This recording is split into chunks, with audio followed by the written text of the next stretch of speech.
Hello world, welcome to the Fit Lab in the back lab at Functionised, our special spot.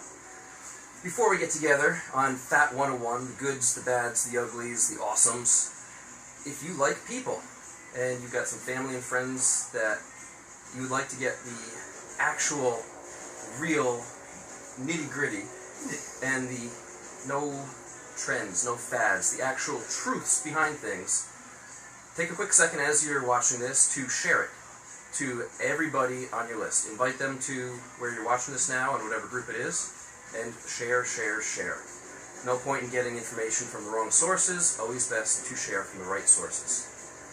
Healthy Happy Hour is coming up. Hopefully you enjoyed the last couple weeks of Healthy Happy Hour. We got some exciting things coming up for you, such as Cinco de Mayo's coming up. So we're going to have Justine Bezetta here. She's going to be making some margaritas. She's going to be making some tacos. And in a couple of weeks, we'll also have Michelle Tuco, one of our other Fit team members here.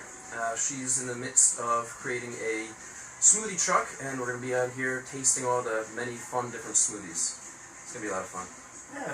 And we've got some other guests coming on that I want to keep a secret for now until the ink is dry.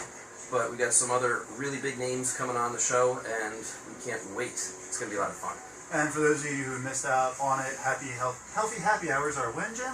Tuesday, thank you. Every Tuesday at 7 p.m. live right here on Facebook and Instagram. We're also publishing onto YouTube and to the Functionized podcast, so you can listen to it and watch it at your own convenience. And the show notes are always at functionized.com/podcast.html, which will also be linked directly to here, so have fun with that. So everybody coming on, now that I can see you. Hello, everybody. We have people. James, Hello, people. James Corrado. James, miss you, James. We'll see you later anyway. As we're doing it this year, make sure you hit the likes, make sure you hit the thumbs up and hearts, just so we know that you're still with us. We want this to be interactive, so if you've got questions, throw them up here, and we're going to answer them for you. So without further ado, the brainiac of the business. Shantae's out there. No. Alright, so we'll make do right now. Let's talk about it. Alright. Here's someone shuffling. So, Fat 101. That sounds like a title. So what are we actually talking about today? We get told all the time that, we should lose weight. We have to have an ideal weight, that we don't have excess body fat. And other than it being unsightly, we don't really get told why. Like, why is it actually a problem? Does it actually cause disease, or is it just related to certain diseases? Well, let's go into that. How about now? You free? Let's do it. Let's have some time. It's raining outside, so you might as well. Let's start with a couple, just quick defining, because nothing like definitions to start off with fun little talk. When we're talking about fat today, I'm talking about adipose tissue, and so we don't confuse any of our listeners who've watched or listened to us many times before, there are multiple types of adipose tissue. In this case, we're talking about white adipose, what we typically think of as body fat, not the brown adipose tissue we've talked about many times before. That's mostly thermogenic, meaning just burns calories to heat off body fat, or to heat the body. Right. The easiest way to think about that, the reason it's brown in the first place is because of the density of the mitochondria. They're literally, think of nuclear power plants in your body fat that are just churning out energy there. That's the brown fat. That's what you're born with, and as we age, it typically decreases in our bodies. There are little hacks that you're going to have to just go back. I mean, we've talked about it so many times on how to increase brown fat, make your body more thermogenic. You're going to burn more calories in a day just because. But it's that white adipose tissue, which is the lack of the mitochondria, which, as that starts to deposit around our viscera, our organs, all throughout our body, we start to become diseased. And there's a lot of things that body fat does directly and specifically to make us in a disease state.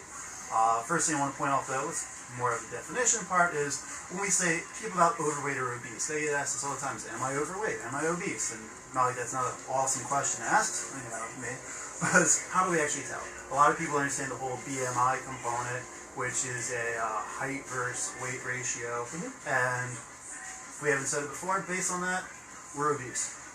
Like Jim and I are obese by that standard. Typically, for an athlete, athletes typically carry higher amounts of muscle tissue than non-athletes. That's where the BMI can kind of be skewed. However, if you're not an athlete, if you're an average recreational enthusiast and enjoy just lifting a little bit of weight here or there, maybe do a little cardio here or there, if you're high on the BMI, you're not an athlete, you are considered obese and you're at a higher risk for disease. And remember, health, the actual definition of health, is the absence of disease. It's an undiagnosed disorder that causes, it makes you diseased. This is really what it comes down to. Are you a little extra Italian today? Talking a lot more with your hands? How much Italian do I have in me? Not. If I have some pizza right now, that's the amount of Italian I'll have in me. So, the better way, what I think is the preferred way of telling us what someone's weight status is or body fat status is body fat percentage. How much of you is body fat? It's in my opinion, much better direct way of saying, okay, how healthy are you? There are optimal levels if you're an athlete or a weekend warrior, where you want to be neurologically and everything. So body fat is what I care more about. And in case people are curious, if people ask me, hey, am I overweight or obese? The standards that are set for body fat percentage for men is if you're over 25% body fat, you're considered overweight. Women, given a couple extra percentage at about 33. So if you're curious, we have the Fit 3D scan. We can check what your body fat is, get you a baseline, and let you know what we can help you from there. Took a deep breath in. I did take a deep breath. I was pondering something there. Individuals that are at these levels, say a guy is 25% body fat, most likely I'm going to say you're not going to be happy with yourself. The majority. Some people, guys, will be 25% body fat and say, okay, I'm good. You're not going to have abs, you're not going to have definition, you're not going to have vascularity. That dad bod you're a fan of? It would be a dad bod, for the most part. Not a dad bod, but a dad bod. When you get into the teens, you're going to start to notice some more definition, especially the low teens, single digits. I mean, you're just a straight-out athlete, and unless you're doing that every single day, you're not going to keep that up for a long term. When it comes to also body mass index and body fat, the only caveat on that one comes with really, really muscle-bound guys. So unless you are a bodybuilder, having too much muscle, actually, I don't want to get too scientific here, but too much mTOR activity, too much protein synthesis has actually been shown to decrease the telomere length, the telomeres in your DNA. As they decrease, you age. The cells end up dying. So what a lot of bodybuilders do after their career is they lose muscle mass on purpose. Hopefully, they keep body fat lower, probably within the teens. They greatly reduce in size so they can live longer. Those bodybuilders that stay hulked up for their entire lives, unfortunately, don't have very long lives. So, BMI, ask an expert, or just re-listen to this, because hopefully this is starting to make some sense. Exactly. When it comes to BMI. It's actually a component we don't hit too much. It's just too much weight, even if it's full muscle, isn't healthy for us. I mean, as impressive as professional bodybuilders are, that's not really healthy long term. We're not meant to be 300 plus pounds. Correct. A lot of strain on our heart, even though it's on muscle. So there is so much to say just by weight, as opposed to just body fat. Just because you take bull hormones, don't look like a bull, you don't, doesn't mean you should. Long term. Yep. All right. Let's end that rant. Let's get back on our topic. Let's go back to because we never do that stuff. So let's do the simple stuff first of why body fat is a bad thing, how it can cause issues. I see Jared. I'm seeing Jared there. What's up, Jared? Hey, Jared. We're talking. Oh, yeah.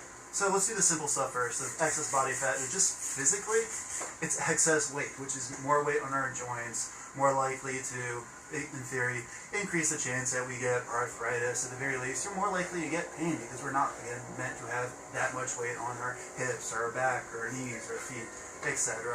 And then as we get more body fat, more weight on us, it's harder for us to keep a good posture because then we slouch a little bit more, again, more distress and pain. And then the counter on that is when we have excess weight pulling us forward, it's going to take more effort and strength to get a core developed to help that again. So we are much more likely to get injured just by having excess weight on us. Spinal degeneration, neurological difficulties, headaches, all this comes from too much white fat coming out. And then all that white fat, it doesn't just sit there. It actually does stuff. Believe it or not, it's not just some sort of tissue sits there. It releases a bunch, maybe even a crap ton of hormones. Not quite a crap ton, but a bunch of hormones. Still counts. Let's hit the first one is leptin. Are you familiar with leptin? I am familiar with leptin. You friends with leptin? Take leptin out to lunch the other day? Is he hungry? We were in a delicious restaurant. It was amazing. Yeah, let's just... So leptin, it's a hormone that body fat releases. What it does is it suppresses our appetite. Arnie, what's going on? Keep going, sorry. how's he interrupting? He's not in here. So anyway, hi Arnie. So, leptin again. So when we have body fat, it's going to release leptin, which suppresses our hunger. The more body fat we have, the more leptin that gets produced. So that sounds like, in theory, with more body fat, the less hungry we would be. That is very not true. Leptin, the way this hormone works, is that it works best in small amounts. So when you are thinner, have less leptin from less body fat, it actually is effective that way and you don't get as hungry.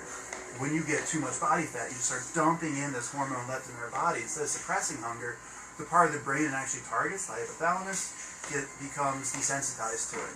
In other words, it pretty much just says, ignores it, says forget it, doesn't matter that it's there. So the ghrelin can just enjoy, huh? You got it. The ghrelin is the hungry. Sure, ghrelin is the hungry hormone.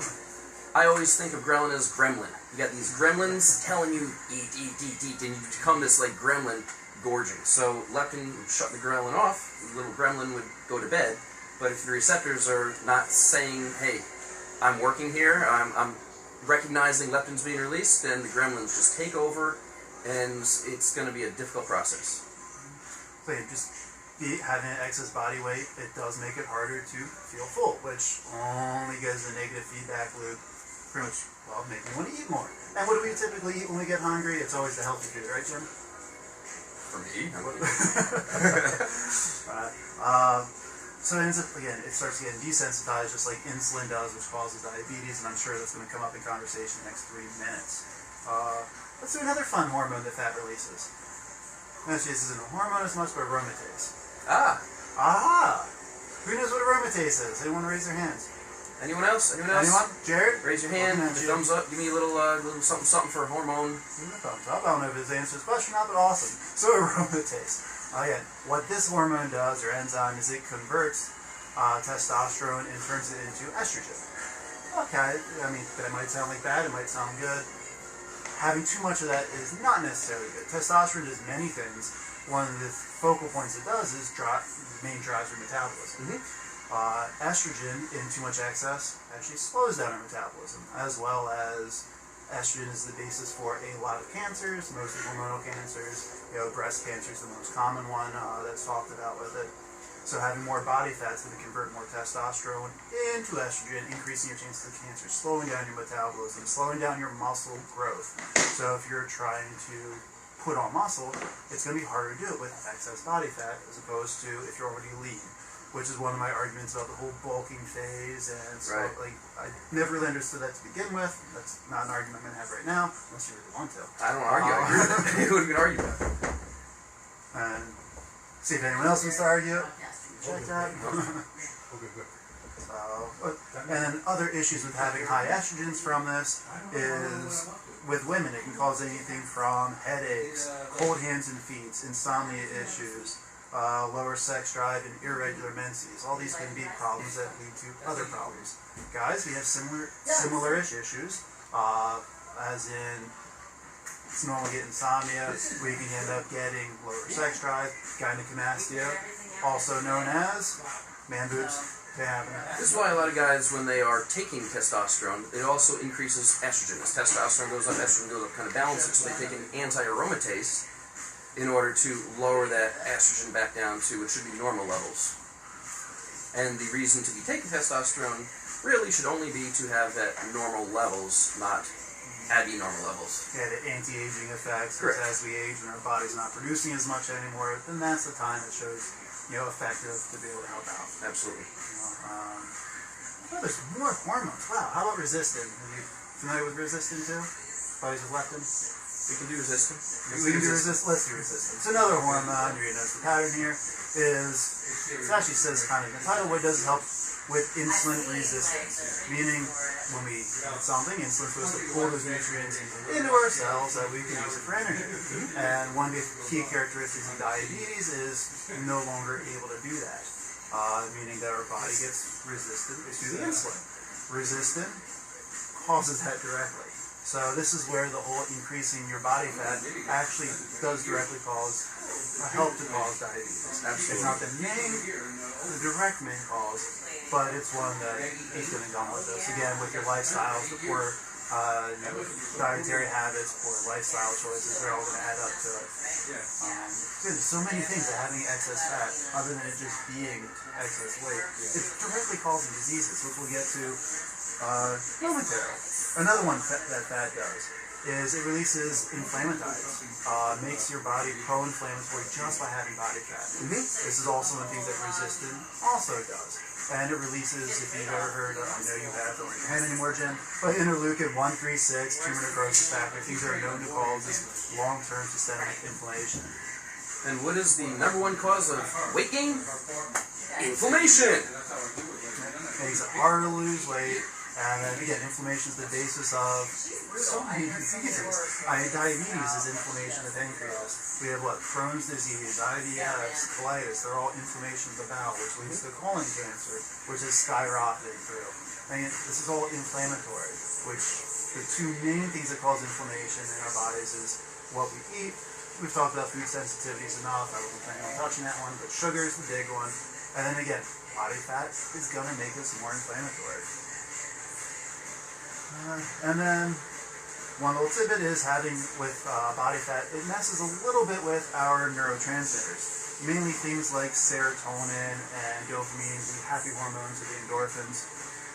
Serotonin is, we know that when we eat food, especially if we like the food, it's a sugary, fatty food, we enjoy it. Like we get, you've ever heard of being addicted?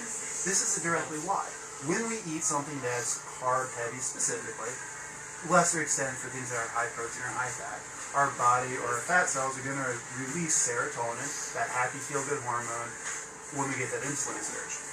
So the more often we have sugar, we get this insulin surge to pull the sugars in, we release serotonin, that reward, we feel good.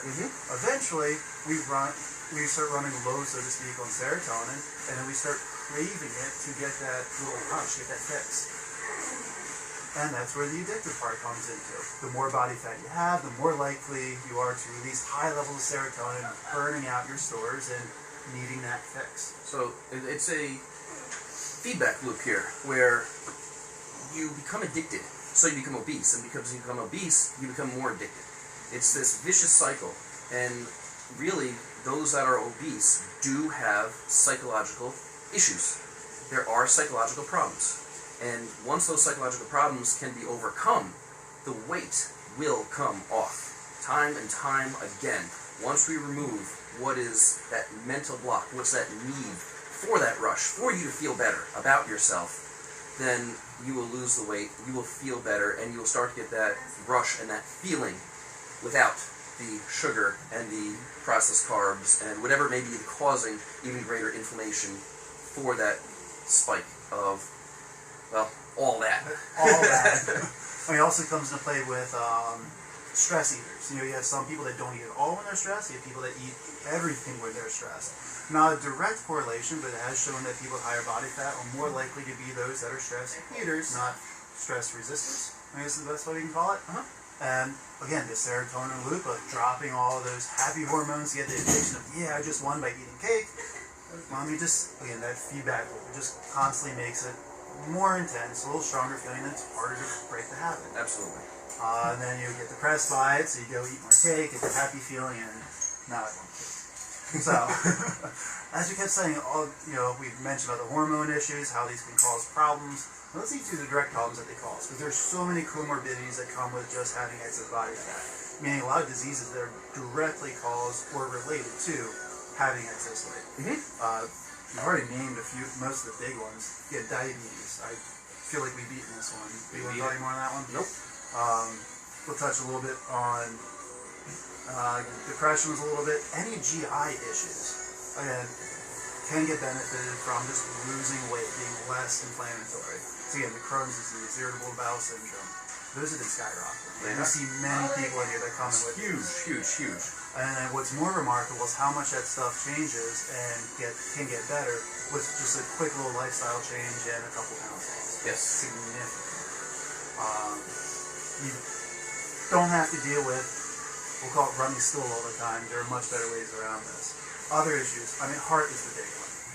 Just having excess weight, more pressure on the heart. Again, that was even just having weight, even with muscle mass. That's the biggest problem that bodybuilders and stuff have is heart attacks and cardiovascular issues. Again, directly caused from just having excess body fat in this case. So many of them. Hormone imbalance issues. It's a lot harder to help with hormone imbalances. Too much estrogen, too much progesterone, too much testosterone. These are common issues that doctors of all levels have to try to deal with. Again, it's easier, your body adapts better when there's just less body fat involved with it. And similar things with, stroke and poor wound healing. They also slow down.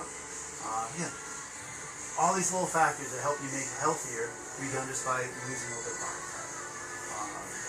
It's really why we push it. It does make you sicker. So, easy way to make yourself better, feel better, and at least in my opinion look better, is drop a couple of those extra pounds. And it's not that difficult overall to do, it's just that accountability, staying consistent with it, which will always help you out with it if you need. So, share it with friends, share it with family. If you got questions, put them in the drop-down box below. We will get back to you and we will answer them in the feed, get a discussion going, and anything else we have? No, but if you guys have anything else that you want us to talk about at any point, send us that information too, because if it matters to you, you're curious about it, you're probably more likely to listen to it. And it gives us more stuff to talk about, and if it's more related to you, I don't know, it means a little bit more to us. So send us anything that you want to know about, and we'll make a show about it, maybe even call you out on it. Booyah! Have an amazing weekend. Live functionized.